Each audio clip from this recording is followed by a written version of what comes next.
Hey, y'all. Welcome to Grind and Flow, the Creativity Podcast. Here's a question for you. What's the downside of your dreams coming true? I'll get into that and other nifty stuff with today's guest, Brennen, Leigh.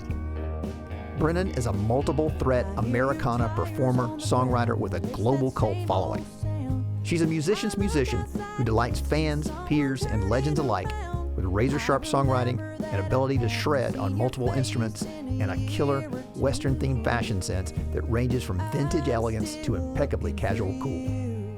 But as Brennen will explain later, her music and personal style are not intended to be part of a museum exhibit.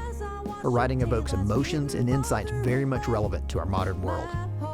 Her latest album is Ain't Through Honky Tonkin' Yet, a stellar collection of jukebox-worthy tunes steeped in 60s and 70s AM radio country music. The album features admirers and collaborators Rodney Crowell, Marty Stewart, and producer Chris Scruggs. But we're actually going to spend more time talking about the album before this, Prairie Love Letter, an extremely personal song cycle for Brennen and a turning point in her career.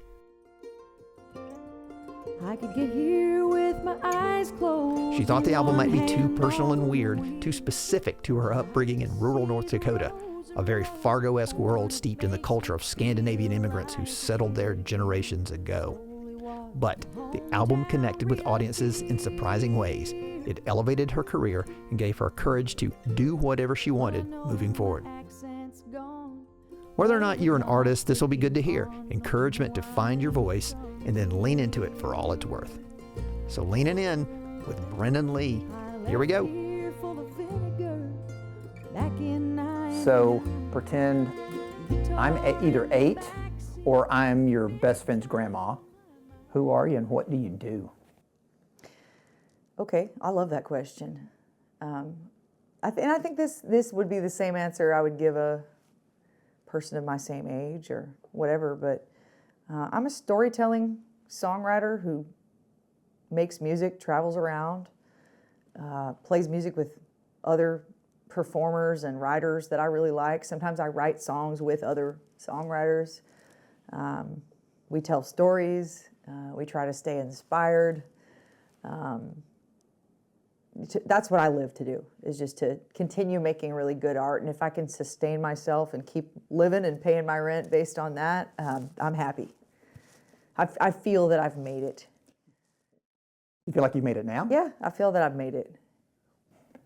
Was there a light bulb moment when you thought, hey, I've put in my 10,000 hours and hey, I've really got something here? I'm not going to lie, it does help to have validation, external validation. But I'm a lifer pro musician. I've been playing for money since before I could drive, and I've never had another job really. So I got to a point where there wasn't really a eureka moment or anything like that, but things just got a little better for me. I wasn't having to do the playing to people's backs very much anymore, playing in front of a TV, that kind of thing, playing in humiliating, disheartening scenarios. I do almost none of that now, and I cut my teeth doing things like that. So there wasn't a moment, but things have gotten better in pretty much everything I get to do, everywhere I get to go. I get to get on a plane, or I get to get on a bus, or I get to get in my van, and I get to go play with people who I think are incredible. I always call it like country music fantasy camp or Western swing fantasy camp, because here we are just getting to play this joyful, fun music for people that are happy to see us. How could it possibly get any better than that? So what's hard about what you do? What's hard about what I do is the lack of routine can be exhausting. How so? Well, I'll just give you an example. You get home and your groceries are all expired because you've been gone for 3 weeks, right? So you're kind of too tired to go get groceries. You might eat poorly for a couple days. It's just hard to get in a routine, and I sort of thrive on routine. It's hard to have any kind of balanced social life outside of your work, because you get back and into town. Let's say I've got 2 weeks off in Nashville, where I live. You know, I've got friends I want to see, I've got things I want to do, but the awkwardness of being gone 3 weeks and back 2, or back 3 days here, back 2 days here, makes it really hard to sink into a comfortable sort of rhythm of life. But admittedly, when I'm on the road and I'm getting up in a different city every night, I'm pretty comfortable doing that. So there's a little loss of identity, a little bit of loss of inertia when I get home, and I think maybe it's just a bit disorienting. Right.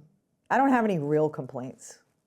The social media can be kind of exhausting. I spend a lot of my time doing social media now, which I didn't expect when I was 12 years old. Started playing guitar and social media wasn't a thing. It is a big part of what we do. So tell me a little about that, because I've talked to a number of people about this, in that it's no longer good enough to be good at a thing. You have to also be great at marketing the thing, and it takes away time from getting better at the thing. And I'm sure you've spoken to friends too that have said the same thing I'm about to say, but you know, when you're on social media and you've got this platform and you're representing yourself, and you want to present an authentic, positive, honest version of yourself to people. So when you want to be authentic and you want to give people the real version of you, that takes energy and time to sit down and write something heartfelt. I've got to post about this.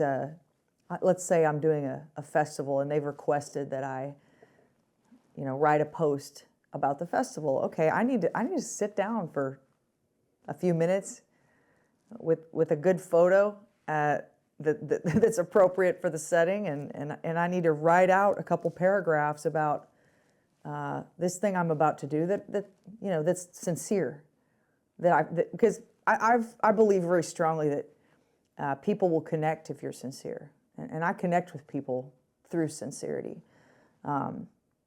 So that, and then by the time you've written this, I had a great time at South by Southwest. I just got back, and here's some pictures of me doing some cool stuff with my friends, and it was so nice to play with so-and-so and participate in this, and thank you to this organization. And you sit down and you exhaust some creative energy doing that.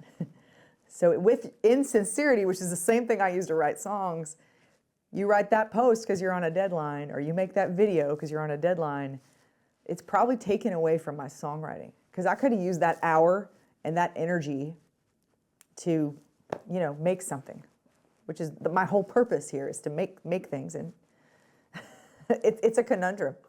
I do have a hard time with that. So how do you deal with negativity, in that you're being sincere on social media? You're also opening yourself up to the mob. I don't know how to deal with that. I'm sensitive. I'm a human. I'm still a 13-year-old kid playing a $50 guitar in here. So, and I don't think I'm special. I don't think I'm better than anybody. I just have tapped into this thing, and this is my purpose, and this is what I do. And I think God put me on earth to play music, and I love to do it, and I consider it a privilege. It is few and far between that I will run into anyone that's a hater, that's being truly awful. But that does happen, and it does, I'm not immune to it. It's difficult, because I think people get disconnected with social media, and maybe they're hurting somehow, and there's no other reason you'd lash out at a stranger on the internet, but it happens. And you can only look at them and realize that that's a them problem, because if I don't like something, I just keep scrolling. That's how I am, on social media. But you just have to realize that that's a them problem. I really, people are 99.999% of people are wonderful. You live a charmed life. I think I do. Billy and I grew up at. Billy was my friend since we were 10, so I guess I never thought people are thankful for music, I think. They're fans of this kind of music I think they're special. They seem thankful when you show up in their town, and I'm thankful to be there. It's something clicked when I realized it's not like me showing off and like showing people how awesome I am. It's me getting to be a part of this club. I love that part of it. Like since I started writing more about, I made a record 3 years ago called Prairie Love Letter. It's got all these songs about North Dakota and my family, the people back home, and kind of the culture around the the flyover area of the northern Midwest. I realized after I released that people come up and they talk tractors to me after shows. They want to talk about what model, because my family had a John Deere B and it was this year, and what year was the H, and have you ever heard of a Rumley?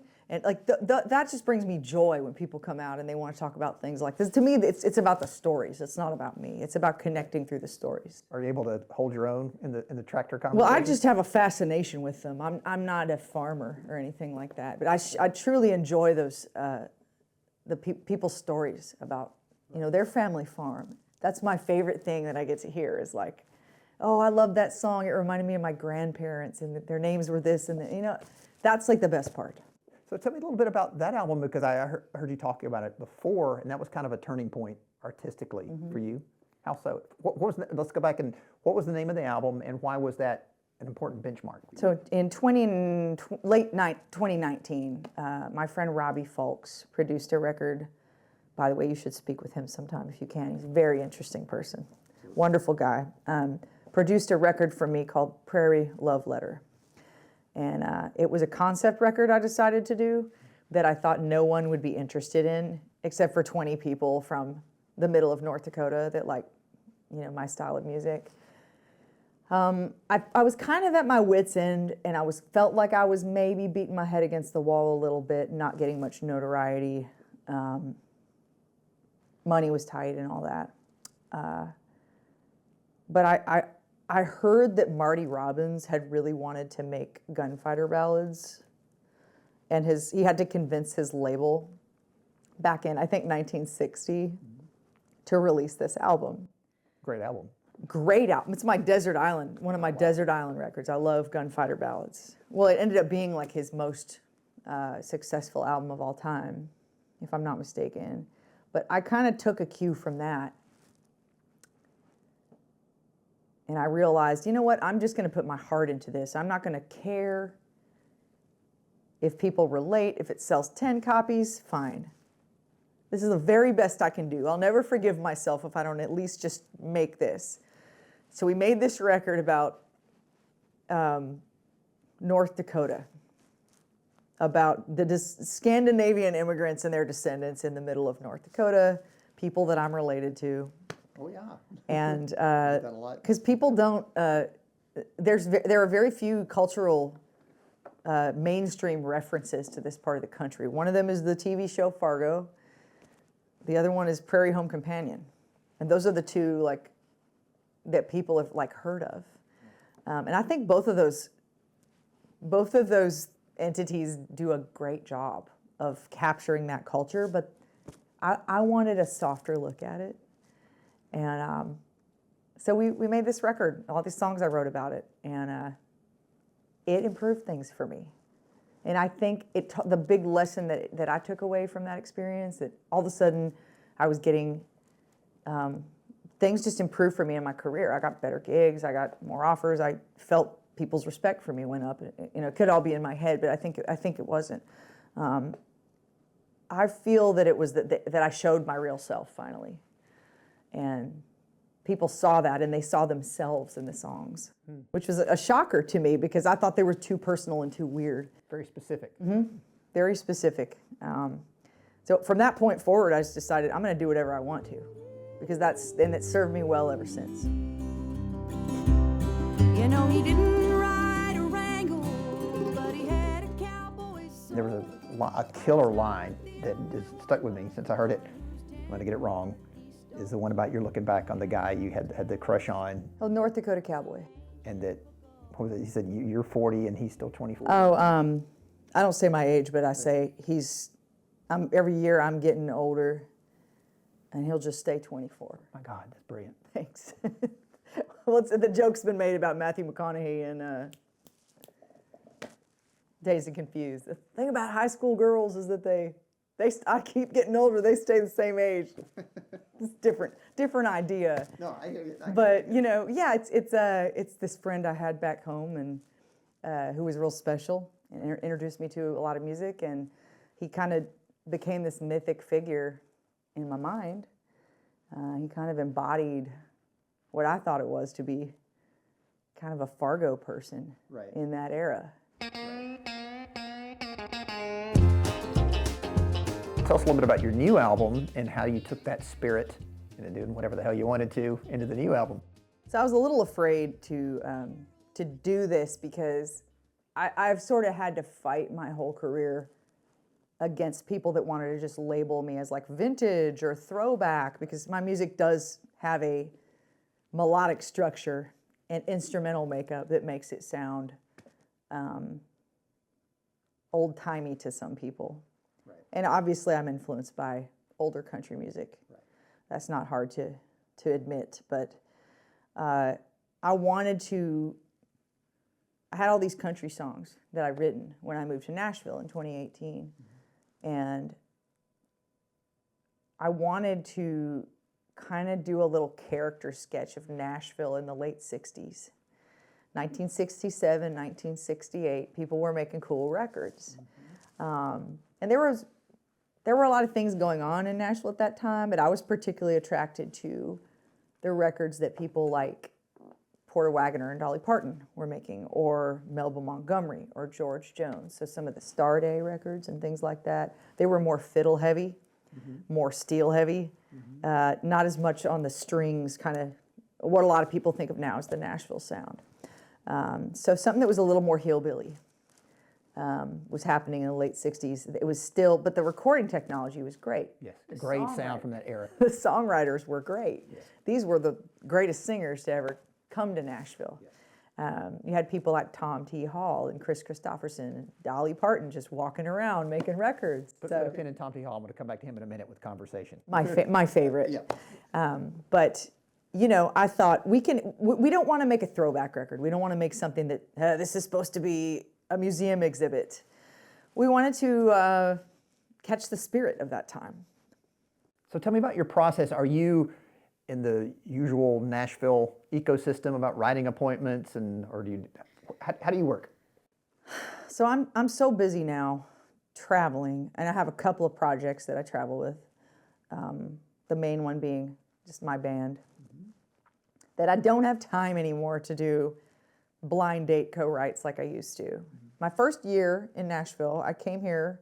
My partner at the time, Noel McKay, and I both moved here because we both had publishing deals at the same publishing house on Music Row, Writer's Den, and it was a great year, really magical time.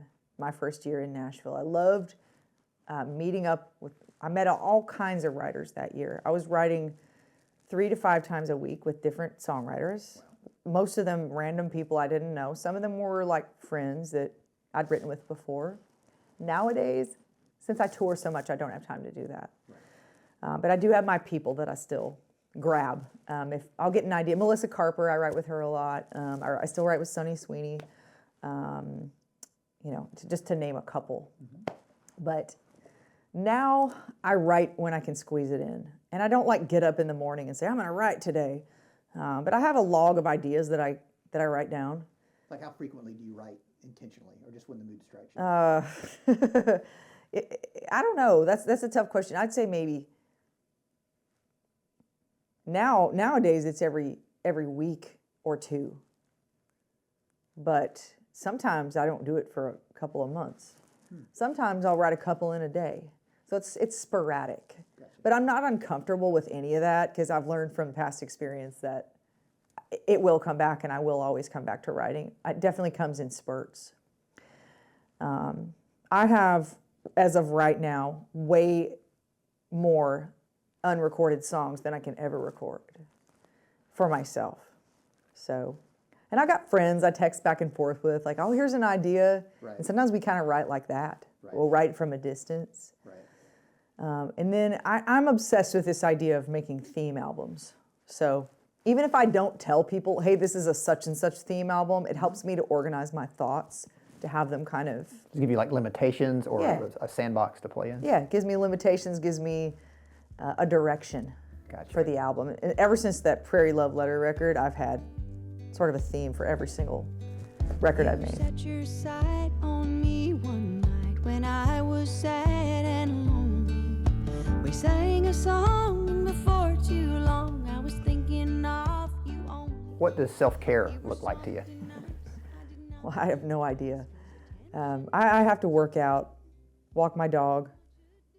What kind of dog? I have a mutt dog named Bjorn, who is I think he's a cross between a husky and a coonhound. He's got a blue eye and a brown eye. Okay. He's a sweetie. He is he's a Houston street dog. That's where he came from. Noel and I found him on the road in like 2016, I think. But yeah, walk my dog, cuddle my dog. Reading a book feels like a luxury now because I've been a reader my whole life and somebody that loves language, and I do it way less now than I did when I was a kid. I tore through books when I was a kid, and it's harder to make that happen for myself now because if the first chance to be alone is at 9 p.m. on an off night and I climb in bed with a book, I'm going to get about 2 sentences in before I fall asleep because I'm tired. Right. So, yeah, reading is awesome. That's trying to not eat like a trash panda is a form of self-care. Actually breathing, it feels like a luxury to just hang out with friends and do nothing, or lay in bed all day. That feels like a luxury. Is that by choice? Do you think if you had the time, then you would find something to busy yourself with? I don't know what to do with myself if I'm not working, and I'm at peace with that. I think I'm just a worker. I like to work. Right. But yeah, you can still get burned out even if you're enjoying what you're doing. Right. So burnout is real. I mean, that's when you're in constant motion, it's bound to happen. And I do get burned out. Right. And I do have nights where I go, I don't have it in me tonight. I can't play tonight, but I do it anyway, and then I have a good time. Do you have any rituals and how to power through those difficult? Like, what is self-talk sound like? This is a funny one, but a friend of mine says, "We can't quit till we start." That's so dark, but I love that one. We can't quit till we start. People generally tend to like lift me up. I don't like going to a show and playing and knowing I don't have 100% because you can't give what you don't have. So if I'm too tired or I'm down or something, I don't like exposing people to that. You can't reschedule. You really can't most of the time. So to answer your question, double espresso. Yeah, a little false sense of positivity from some caffeine. That'll do it for me. Food helps. What are some favorites? Food. I don't eat meat, so I'm a dinner party's worst nightmare because I don't drink and I don't eat meat or wheat. So I'm hard to feed. Gotcha. But if I can find like some nice Thai food or something, that's awesome. That's very un-cowgirl. Yeah, I'm not. I don't eat the standard American diet at all, but. So back to powering through, was this a natural superpower you've always had, or is this something you've just learned over the years just to power through? Or how about this? How are you different than when you started, or what are some ways that you're different? I think I've powered through since I was a kid, because when I was a kid, like when I say kid, I mean when I was a teenager in my early 20s playing gigs. Like I said, a lot of those weren't the most fun gigs.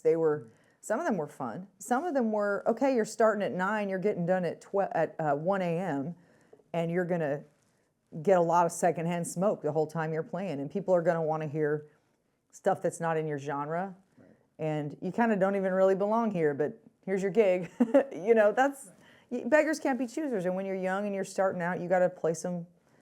I think I could have done about half to a third of the dues paying in terms of that kind of gig that I did, and still gotten by just fine. I think I did too much of the hard stuff. How did that happen and or why? Why? Well, now we think of being a musician, I think it's a more accepted mainstream kind of career choice now. And when I was in my teens, you know, so my brother and I grew up playing music together. And he was real ambitious, and I was kind of the space cadet, and I was just like, whatever, we can go play wherever you want. So he was ambitious, and he booked us a lot of places. And I think we were still kind of in the limerence of youth musicianship, where we were kind of like, oh yeah, they want to let us play here. And so we kind of said yes to a lot of things. And then as I got older and I was in my 20s and I was, you know, I've never done anything else. So we were kind of just schooled, probably by circumstance, to keep things on the calendar. Right. Don't let the calendar drop off. So as long as you were doing something every couple days, you had gigs on the calendar, you're going to be able to pay your rent. So that's how I learned to hustle, and that's where I probably lost my ability to slow down. And I've been doing it so long that, I mean, let's see, I started when I was 14. It slowly ramped up from there. And I was born in 83, so do the math. I've been doing it about 25 years. Was there ever a plan B? No. Wow, that was a definitive answer. I'm fascinated by that. Like the plan B, were you ever tempted to have a plan B? It's funny how people are like, they kind of assume a lot, or when they ask me this question where they're like, you didn't make an assumption, but there was a point where I just chose to strike out and try to be a musician, but like I was a musician before I could drive, and I was already working musician. So there was never this time where it was like, well, maybe I should quit my job so I can play music. It was just already done. It was already done. Right. I never had to quit anything to play music. Wow. It was just there. So it was easy. And you know, when you're 18 and you're playing somewhere and somebody hands you $500 after you played for an hour or two, it's like, well, gosh, college seems really like a silly idea to me right now. I didn't want to do anything else. I was living in Austin when I was like 19, 20. You know, I lived there 15 years. I moved there when I was 19. I was kind of hooked on it, I guess. I didn't really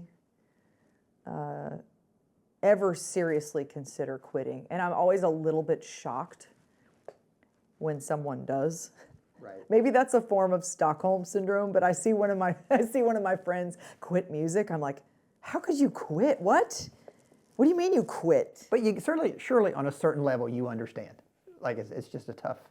I always understood that it made sense for that person, and I'm a happy person, so I think I could be happy doing any number of reasonable creative things. Right.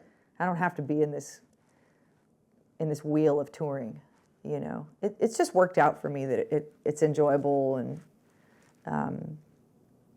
it's fulfilling for me.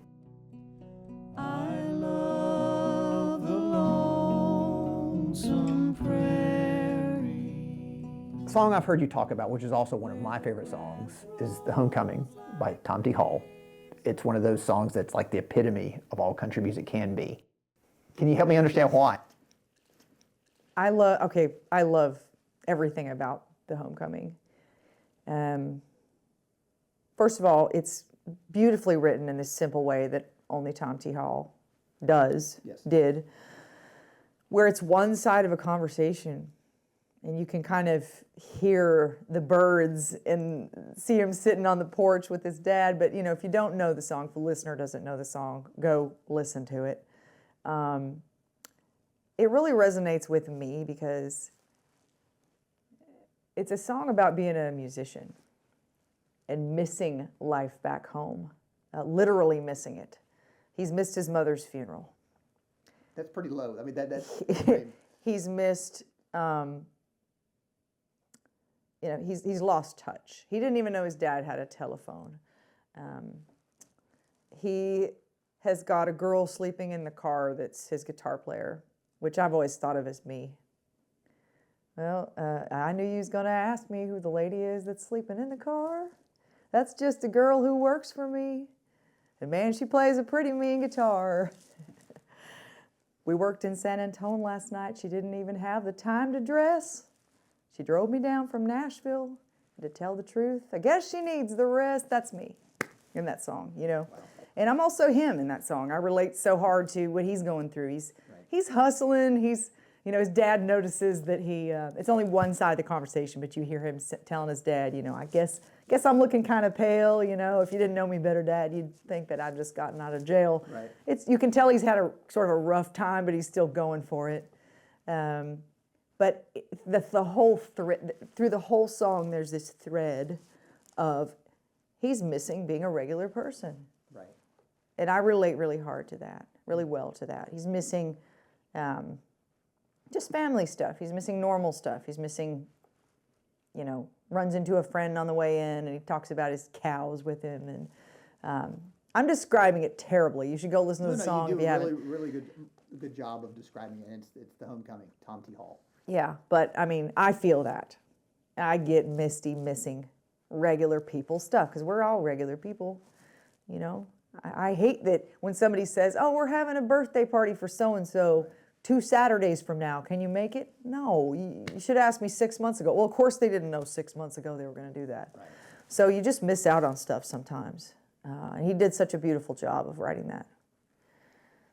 Tom, one of my favorite 8 tracks from as a kid was the In Search of a Song. It's got some great ones on there. It's the one with the year that Clayton Delaney died. And L.A. Blues.